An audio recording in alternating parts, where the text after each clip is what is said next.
तर विनेश फोगाट अपात्रते प्रकरणावरून आता विरोधकांकडून संशय व्यक्त होऊ लागलेला आहे। त्यामुळे अपात्रतेच्या निर्णयाविरोधात अपील करण्याची मागणी विरोधी पक्षनेते राहुल गांधींनी केली। तर विनेश फोगाट सोबत षडयंत्र झाल्याचा आरोप आपनं केलेला आहे। या संपूर्ण प्रकरणाची चौकशी करा अशी मागणी शरद पवारांच्या राष्ट्रवादीनेही केली।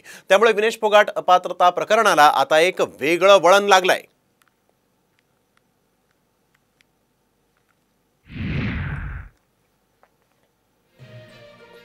इतनी स्ट्रांगली वो फाइट कर रही थी और जीत भी रही थी।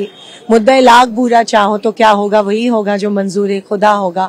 और बहुत उसके साथ इस देश के सांसद ने बहुत बुरा हाल करा रखा था उन लड़कियों का, लेकिन she proved herself, she proved her mettle, she proved her strength.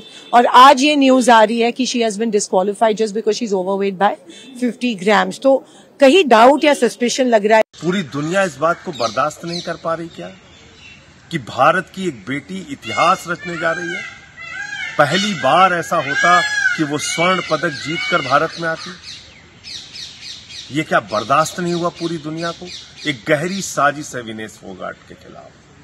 100 gram overweight होना ये कितना हास्यास्पद और मजाक का कारण है कि उसके आधार पर आप अयोग्य घोषित कर रहे हैं। काही षडयंत्र याच्यात आहे का?